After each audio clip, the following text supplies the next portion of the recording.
Film Club.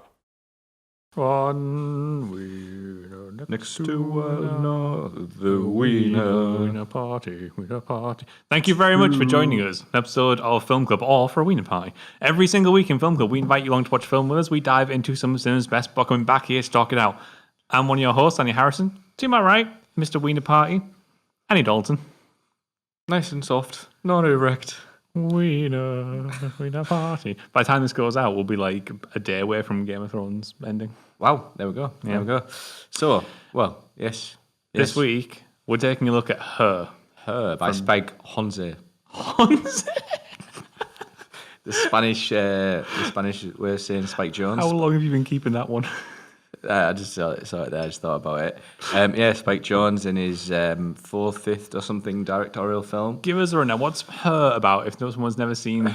Set slightly in the future with future tech a little bit advanced to the point of you've got a bloke called Theodore and he writes letters. He's a very emotional, very sensitive kind of guy. He's found out he's going through a recent breakup. And to kind of help him through this transition, he actually gets this new operating system, which doesn't realise what it's going to do. He just thinks, I'll get one. Sets it up, and then this operating system turns out to be AI. It turns out to be someone he cares about, someone he develops a relationship with, and ultimately ends. So it's a film based on a concept of technology and AI and everything like that, but also on love. It's like a love story with a really good concept. And yes, it's something we both watched before. I'm going to knock that down a little bit. Which is probably, if you were to ask somebody most time, like, what's the best way to approach a sci-fi film? It's basically that concept. It's the idea that you take something very science fictional, but you ground it in a really human condition. Like it's something that we all experience. So we did this based off what we did at AI last week, and AI is a lot about love. It's about a mother's love, whereas this is about a love for partners. AI is about the love between what is love. Can we build a sentient what is being? Love? Baby, don't hurt me. Don't hurt me. And it's like the child and everything like that, and it's like the innocence of love, like what defines love. Whereas this, it doesn't really ask those questions. It just goes into it. It's just like, what would it be like to actually love an operating system, something that's self thing, just because it doesn't have a physical body?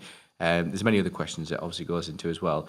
Upon watching this again, I dare say this is on the edge of being a masterpiece, because I know we loved it before. Me and Eve spoke a lot about this film. We've been eager to do this for Film Club an awful long time. I thought, fuck it, let's do it now after AI. Everything about this film, technicality, like concept, the directing, the acting, the fucking sound music, it's just everything. It's incredible in every ground. It's absolutely. I think I'd be surprised if this doesn't become Spike Jonze's magnum opus. Magnum opus, that's the word. Like I'd be surprised if he ever makes a film that is this good again. He's made some great films, some really great films. Some we weren't too keen on, like Where the Wild Things Are. This is something where I think the performances are amazing. Like Joaquin Phoenix is just stunning. The fact that there's a big chunk of this film that is just a close up on his face, like we just keep using his face because we've got nothing else we can cut to. And like stellar mustache.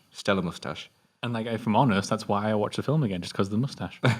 I've wrote notes. That's how good this is. Oh, it's been a while since you had notes. I know. More so on the technicality of the film. Anyway, you look at what he's done. You look at the way because this film's a lot of contrast. Like, he's got bits where he looks at us in the past. There's bits where it's like playing a melancholic song. I love that part. Playing different melancholic song. But sorry, if you're on that bit for a second, where we're talking about the flashbacks. I just want to mention, I love the way he cuts those flashbacks. It's such a cold cut. It's like it's cold cross cut where we don't use the audio from the flashbacks. Oh yeah, it's just like it's him talking, almost reminiscing the flashback that he misses. It's that wonderful way of displaying what's on someone's mind. If you're talking to somebody and not quite engaged in the moment because their mind is elsewhere. Yes, you can still hear what's going on, but instead you're seeing something else. Let's come on to that in a bit, because there's more I'd like to say about that. Just on about his acting. Let's straight into the acting. The time being. He does this. He portrays it in all his range of emotions, from happiness when he's like at the top of his relationship, even happiness in the past. There is posture. I mean, have you seen the posture in this film? How he does himself, the way he contorts. It's so like kind of subtle, but it works so much. When he's sad, when he's in the moments when he's in bed, all these different factors. Like at the end, incredible scene, like quite heartbreaking. I was watching Morag last night, and she was like, "Oh, cried out that part where he couldn't find where Samantha was towards the end." Couldn't find it. We both just got so distracted by a fly. It just came out of nowhere. Just like I think I just went at that or something. It must have been on top on the walk here.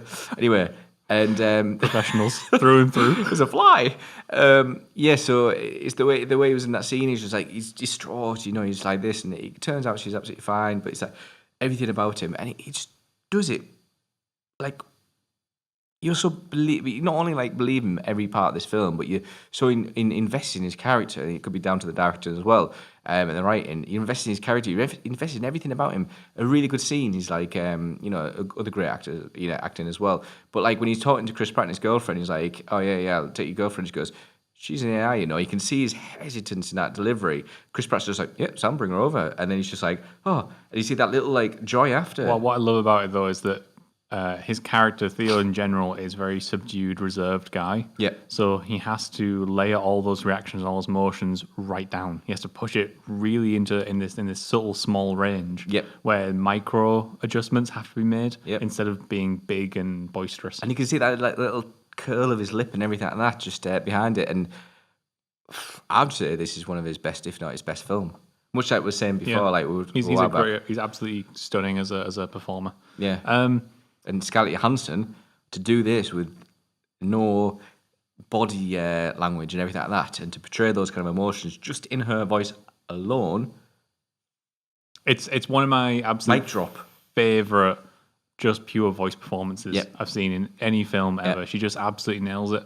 And I think this must be her first time doing something like this. Could be wrong. Voice work. Just like solo voice work. Yeah, with the first time she did, she was the snake in Jungle Book after this, wasn't she? I didn't. Oh yeah. No, I don't know why I know can't that. remember. And what she does is go on. Weirdly, I don't know if you know about this. This was, if I remember this correctly, this was recorded with somebody else's voice. Why? It was done with a completely different voice actress. So when Joaquin Phoenix is on set performing, he's not performing to Scarlett Johansson's VO, he's sort of performing to somebody else's. What, like Darth Vader? And then that was just like Darth Vader. Well, Darth Vader had, he recently passed away, Peter May, no, Mayhew was Chewbacca. Who's the guy that played Darth Vader, the actual actor?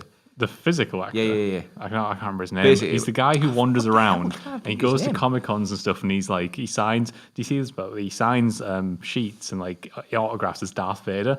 And Disney asked him, "Could you stop signing Darth Vader because He is Darth Vader. because James Earl Jones is Darth Vader?" Well, they're both and he there. turned around to him and went, "Go look at the credits of Star Wars. Whose name there is Darth Vader?" There you go. But my point is, he came out on set, and as soon as he realised his voice wasn't being used, he was just like, like the part where they're coming to Alderaan and the ship and stuff like that. It's just like, fuck off over there, sort of thing like this. And apparently that's happened, like, what happened on set, kind of. But James Earl Jones replaced his voice, and similar to this, he had someone else's voice, and Scarlett Johansson replaced it on set. That must have been weird. But oh my god, it works. Yeah, it works so well. It works. Maybe it's just like a leading voice sort of She thing. gives an amazing performance where like you get what's going on with the character just from the inflection in her voice. But even the stuff like the mention in it where she like breathes and she why do you breathe and everything like that, and she does it anyway. She's like she's so human. That's She's it. human. Scarlett That leads Johansson. into the exquisite like script that's been written here, Oh, my where like days. it answers a lot of the questions that you are You kind would of have posing yourself. Yeah. And it really starts to just. I love that it asks more questions than it answers. It doesn't feel the need to answer everything and explain everything and over detail lots of elements of the plot. Instead, it just kind of poses ideas and questions and theories on certain things. Like look towards the end where they all move forward and they create a hyper intelligent being. What is hyper intelligence? Well, it's just if we can create AI, it's something a bit more smarter to make a smarter AI with better resources. You think about it, that's kind of what it is. But you don't really ask much. It's just like you accept it. AI from last week with the aliens. Aliens, no, Yeah, aliens. well, yeah. And I want to mention, if we just keep this moving forward, Hoyt van Hoytema. Yep. So notes the use of light and This dark. is one of the most beautiful films you'll find. The film is visually stunning. You can pause it on any frame you want, and it's fucking gorgeous. Like when I'm cutting this down here, it's gonna be the fastest thing I'm gonna have to cut in my life because I can just grab any section of this film. It looks absolutely beautiful. So much soft lighting, so much color, so much wonderful use of depth of field in this film. tiny little shout. Well, I say tiny little. It's great what they've done, but just on a little addition to this, the costume designs and everything, what they've done with that kind of 50s style, but they made it so modern considering it's the future and it's like back to 50s kind of style with a high rise. But the use of colours, so whether Hoytima, is that how you pronounce it? Yeah. Where they had some influence in this. If you look at like the bits where everything's happy and optimistic, the colours, the boldness and everything like that, a really good scene I put down here is that Amy Adams, when she's with a fella, she's called Amy, that thing, that bloke, and he's all dull and he's like very grey because he's just not... He's not interesting. He doesn't really understand her film of her mother when she's doing that. And yet she's all bubbly because she's first showing Theodore, who she likes, this film, and he's all bubbly and everything like this. You look at parts where, in the sad moments where he's in bed and it's all blue and it's dark and he's in bed because he's depressed, he's down, he's reminiscing the bad moments. That use of colour is fucking incredible. It's not done enough in some films. No, because traditionally, like in sci-fi, you got rid of color, you made things white and clean, and this is completely the opposite. It's incredible. It's such a like retro futurism with this like utopian angle rather than dystopian. It's one of the most beautiful films I've ever watched. It's gorgeous. You don't get sci-fi films that are lit and colored like a romance. It's weird to call it a sci-fi film, but it is. Yeah. To drive it forward, in addition to that, with the other technicalities, the sound, it is so fucking clear.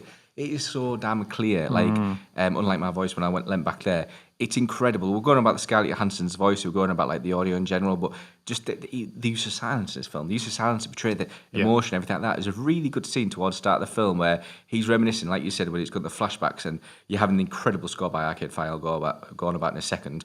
And that's playing along. Then it comes back to reality where he's down, he's blue, and he's depressed, and it just goes to silence, and it stays there for about 5 seconds, 10 seconds, and you're like. That dullness of the moment, you're like, you don't know what to do. It makes you uneasy and everything like that. And incredible what they've done. I love how much acoustic music there is in this film. Days, given again it's a sci-fi film, the juxtaposition of using acoustic audio to go with that is just they actually wrote a track. But yeah, it's Arcade Fire and someone else, some other bloke, I'll find out in a sec. Owen Pallet he's called, who collaborated on this score and made this score together. You think about Arcade Fire, they've got these incredible. We're on about the nostalgia of this film, going back in time and everything like that, to the time where I'm happy. He's using these lovely, like, kind of electronic organ kind of synths, this warm sound, slowly moving from duh, duh, like this. And then on top of that, you've got this, like, really lovely kind of piano with, like, a lovely bit of reverb on it, just going over, just slowly trickling down these amazing notes in this class kind of, like, everything just works together, and it's like... I love the integration of it as well into the actual diegesis of the film, like the fact that she writes all that music, exactly. And the fact that he plays the ukulele and stuff. Yeah, exactly, and the guitar and everything. That's the song that they actually won an award off. It'll be on here. And the way they use that, and it's... I was going to say, the actual soundtrack wasn't actually out. They didn't actually release it, which I'm devastated. All right. This is the sole reason, this kind of score is the sole reason I love Sigur Rós so much, because Sigur Rós are amazing. We both like him. And that kind of like everything, that the emotion that it portrays just from instrumental alone. Like if you watch this film again, you listen to the sound and the music in this film, you understand that kind of emotion that it brings. And it's something like Sigur Rós and a few other kind of bands have as well. I can't find the name of the song. So overall, I think it's a film that this is the reason. The Moon Song, by the way, which is done by Karen O of the AHAI and Vampire Weekend frontman Ezra Koenig. Unreal. This is the reason that I think the rewatch of AI didn't sit well with me, is because last week when I said that it's been done better elsewhere, I'm talking about this, and like you don't get a her very often, but when you do, it's stunning. Yeah, absolutely stunning. I remember seeing this in cinemas when it came out and just leaving with this sense of I've just watched a film that I won't get to see. I won't get to experience something like that again for many years in the cinema, because maybe some people don't connect with it, but I think if you do, there's nothing better than this. This is, going back, this is 2013, you see, I would say this is, I enjoyed it that much yesterday. I was thinking, does that even like, it's becoming like almost like a shortlist for the top 10 kind of films, because there's nothing I can find. Ages ago, one of our first few months of doing film club, we were on about Good Will Hunting. Overall, it's an incredible film and everything just works. This is one of those, but I dare say like everything works, including the technicality in this film. Like even that's like 110%. That's how good it is. It's a masterpiece. It is a masterpiece. I'm sorry, because I was like, is it not? And I will struggle to find. When do that in a review? considering I've already seen this before, this can't be my number one spot, but Yeah. it will probably be my number one spot. This or It's pure cinema.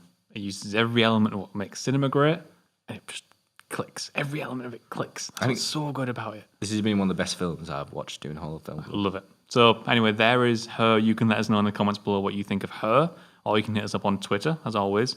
But we are going to be back once again next week, where we're going to take a recommendation. Somebody asked for some more Studio Ghibli in our lives, and I want some more Studio Ghibli in our lives. And Andy, you've been dying to show me more Studio Ghibli. So True. What we're going for is Howl's Moving Castle. Yeah, so we're going to watch I suggested him to watch the dub version because they do have some really good voice acting coming across, like talent coming across. So we'll explore that later on next week's episode. But yeah, Howl's Moving Castle. Do watch it, sub or dub, whatever you prefer. But we're doing dub. You can shout at us in the comments below for watching dub. Until then, get watching.